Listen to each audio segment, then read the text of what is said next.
दोस्तों, चाहे मर जाना, लेकिन अपने घर की 5 चीजें कभी किसी को मत देना। अगर आप इन्हें इस्तेमाल करते हैं फिर भी अपनी यह चीज कभी किसी को मत देना। इससे आपकी मृत्यु भी हो सकती है, आप बर्बाद हो सकते हैं, सामने वाला आपको कष्ट दे सकता है, चाहे मौत ही क्यों ना आ जाए। आप यह चीज घर में ही संभाल कर रखें। इन चीजों के कारण भगवान कृष्ण को भी कष्ट भोगना पड़ा था। इन्हें दूसरों को कभी नहीं देना चाहिए। यह चीज आप संभाल कर रखें। हर कोई जाने अनजाने में यह गलती कर देता है, लेकिन आप मत करना। वीडियो आज का बहुत ही सुंदर है, अंत तक जरूर देखें और सच्चे दिल से कमेंट बॉक्स में लिखें हर हर महादेव, ओम नमः शिवाय, एक लायक जरूर करें। दोस्तों, आप किसी खास मौके पर अपने रिश्तेदारों और दोस्तों को उपहार देते हैं, पर कई बार हम लोग इस उलझन में होते हैं कि ऐसी कौन सी वस्तु उपहार में दी जाए कि लेने वाला भी खुश हो जाए और देने वाला भी खुश हो जाए।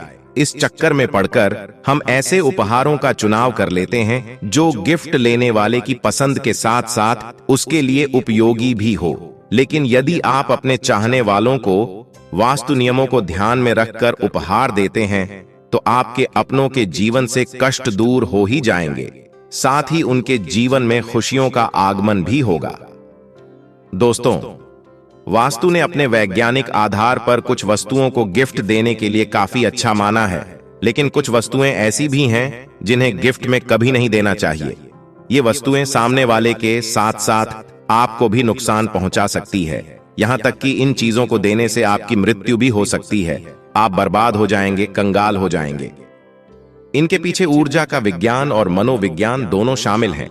शास्त्रों में एक कथा मिलती है, जब माता यशोदा ने घर की यह चीज दूसरों को गलती से दे दी थी, तभी इस कारण भगवान कृष्ण को काफी कष्ट हुआ था। उनके परिवार में विपत्ति आ गई थी। दोस्तों, इसीलिए आप भी शास्त्रों के अनुसार घर की यह चीज या आप इस्तेमाल करते हैं वह चीज कभी किसी को मत दे देना, नहीं तो आप कंगाल हो जाएंगे, बर्बाद हो जाएंगे, आपकी मृत्यु भी हो सकती है। आइए जानते हैं आखिर वह कौन कौन सी चीज है जिन्हें हमेशा संभाल कर रखना चाहिए और किसी को नहीं देना चाहिए। आइए सुनते हैं गुरुजी क्या कहते हैं इस संबंध में। दोस्तों, पुराणों में एक कथा मिलती है, जब माता यशोदा ने घर की साफ सफाई करते समय भगवान कृष्ण का जो मुकुट पर लगा मोरपंख था वह सफाई के दौरान घर से बाहर कर दिया था, और तब उसी दिन भगवान कृष्ण को सर्प का दोष सताने लगा था, क्योंकि भगवान कृष्ण को काल सर्प दोष था। और जब यह बात नंद महाराज को पता चली तो उन्होंने वह मोरपंख दोबारा से श्री कृष्ण के मुकुट पर लगा दिया।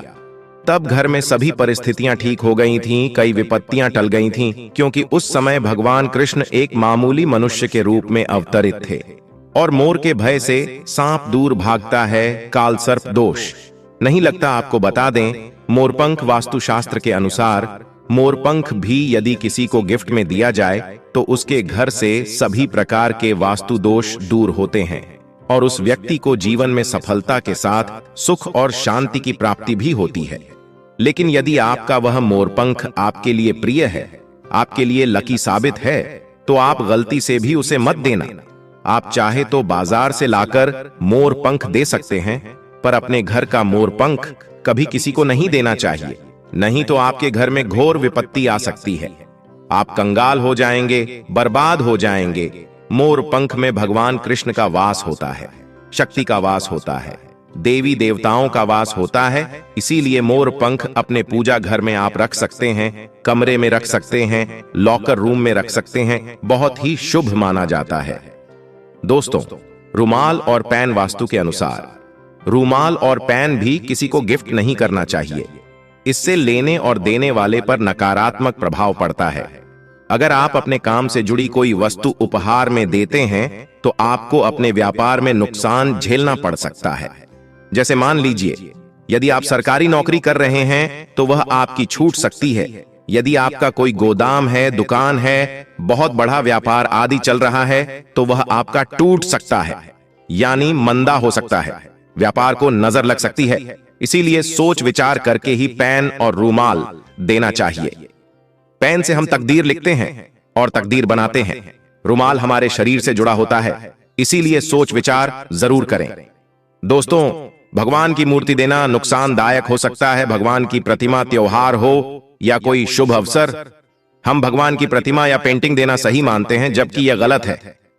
वास्तु विज्ञान के अनुसार भगवान की मूर्तियां यदि घर में हो तो उन्हें स्थापित करने से लेकर उनकी देखभाल करने के सभी नियमों का पालन किया जाना अनिवार्य है।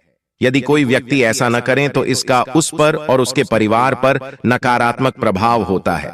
हाँ, आप ऐसे व्यक्ति को भगवान से संबंधित कोई उपहार जैसे लड्डू गोपाल गणेश जी या राधा कृष्ण की युगल तस्वीर अवश्य दे सकते हैं, जो इनका सम्मान के साथ ध्यान रख सके।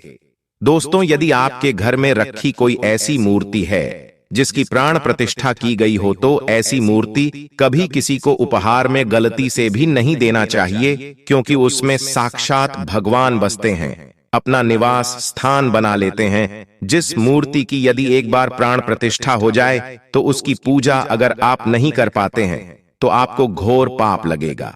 भगवान आपसे क्रोधित हो जाएंगे और आपके घर में भयंकर परेशानियां आ जाएंगी, क्योंकि जिस मूर्ति की प्राण प्रतिष्ठा एक बार हो जाती है, यदि आप उसकी पूजा पाठ न करें तो ईश्वर क्रोधित हो जाते हैं और आपके घर में कंगाली आ जाती है, आप नरक का भागी हो जाते हैं। इसीलिए जिस मूर्ति की प्राण प्रतिष्ठा हो गई हो उसकी हमेशा पूजा होनी चाहिए, क्योंकि इसमें साक्षात भगवान बसते हैं। आपने भगवान को बुलाया है।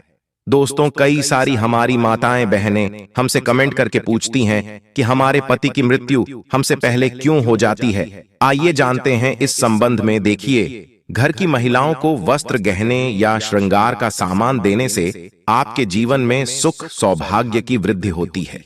रिश्तों की महक को बनाए रखने के लिए ताजे फूल पत्तियों की पेंटिंग गिफ्ट में देना काफी शुभ माना गया है।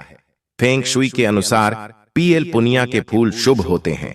इनके फूल उपहार में लेने या देने वाले दोनों के परिवार में सौभाग्य बनाता है।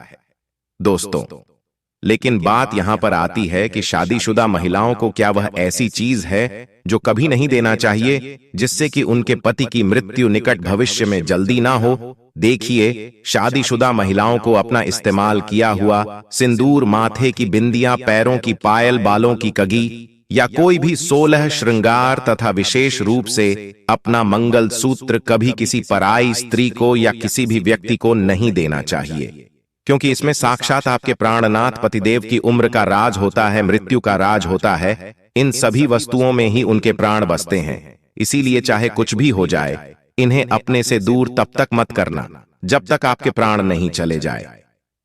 दोस्तों, विधि का विधान तो यही कहता है कि सर्व सुख संपन्न मंगलकारी वही नारी मानी जाती है जो पति के आत्मसमर्पण हेतु जीवन व्यतीत करे। जो नारी समय से पहले विधवा हो जाती है वह नरक में जाती है, और जो नारी पति से पहले मृत्यु को प्राप्त होती है वह बैकुंठ लोक को तथा स्वर्ग में चली जाती है, क्योंकि ऐसी नारी विधवा नहीं कहलाती, संपूर्ण कहलाती है। इसीलिए शादीशुदा महिलाओं को अपनी यह चीज कभी किसी को नहीं देना चाहिए। आप चाहें तो बाजार से नई खरीद कर दे सकती है, लेकिन अपनी कभी मत देना। दोस्तों, धारदार वस्तु, धातु की धारदार वस्तुएं जैसे कैंची, चाकू, तलवार या कोई ज्वलनशील पदार्थ भी उपहार स्वरूप नहीं देना चाहिए। ऐसा करने से आपस के रिश्ते खराब हो सकते हैं, राहु केतु क्रोधित हो सकते हैं, उसके जीवन में शनि की कुदृष्टि पड़ सकती है, नवग्रह बिगड़ सकते हैं। आप चाहें तो यह चीज चुपचाप लाकर घर में रख देना, लेकिन उपहार के तौर में यह चीज तभी दी जाती है जब आप सामने वाले की बलि देना चाहते हैं या उसको मारना चाहते हैं, उसकी मृत्यु का कारण। यदि आपको बनना है तभी ही धारदार चीज उपहार में देना। यदि आप उसका भला चाहते हैं तो इन चीजों को कभी नहीं देना चाहिए। धारदार चीज प्यार का प्रतीक नहीं, अपितु नफरत का संचार करती है, नफरत का प्रतीक मानी जाती है। इसीलिए इन चीजों को यदि देना ही चाहते हैं तो घर में चुपचाप लाकर रख देना, लेकिन उपहार में चाहे मर जाना पर कभी मत देना। दोस्तों, लाफिंग बुद्धा। अगर आप किसी व्यक्ति को लाफिंग बुद्धा उपहार में देते हैं तो उसके जीवन में खुशियां हमेशा ही बढ़ती रहेंगी। वास्तुशास्त्र के अनुसार लाफिंग बुद्धा को घर में रखना अत्यंत ही शुभ माना गया है, लेकिन अपने घर का कभी मत देना। आप बाहर से खरीदकर उपहार में दे सकते हैं। इससे सामने वाले की जिंदगी संवर जाती है, वह करोड़पति हो जाता है, उसका बिजनेस बहुत तेजी से बढ़ता है, जैसे मानो उड़ता हुआ पक्षी। दोस्तों, पानी से जुड़ी हुई चीजें, पानी से जुड़ी हुई चीजें जैसे एक्वेरियम, झरना, कछुआ आदि भी गिफ्ट में देने से आप अपने सौभाग्य को दूसरे को दे रहे हैं। ऐसी चीजें देने से आपको आर्थिक परेशानियों का साथ सामना करना पड़ सकता है। मछली और कछुआ सौभाग्य का प्रतीक माने जाते हैं। इन्हें हमेशा घर में ही संभाल कर रखें, कभी किसी दूसरे को नहीं देना चाहिए। इससे घर में बरकत आती है। दोस्तों, उपहार में क्या देना होता है शुभ? 7 घोड़ों की तस्वीर को वास्तु शास्त्र के अनुसार उपहार में देना अत्यंत ही शुभ माना जाता है। 7 घोड़ों को सूर्य का प्रतीक माना जाता है। ऐसी तस्वीर को घर में रखने से घर के मुखिया की आय के स्रोत बढ़ने लगते हैं और घर में सुख और समृद्धि का वास भी होता है। दोस्तों, ज्योतिष और वास्तु दोनों में चांदी को बहुत मंगलकारी माना गया है। इसलिए यदि आप किसी को चांदी की कोई भी वस्तु भेज देते हैं तो उस व्यक्ति की समृद्धि में विकास तो होगा ही, साथ ही उसे स्वास्थ्य लाभ भी होगा। मिट्टी से बनी चीजें वास्तु के अनुसार मिट्टी से बनी कोई भी वस्तु यदि आप किसी अवसर पर उपहार में देते हैं तो उस व्यक्ति को जीवन में सभी कामों में सफलता प्राप्त होगी और साथ ही उस व्यक्ति के जीवन में सुख और शांति का भी वास होगा।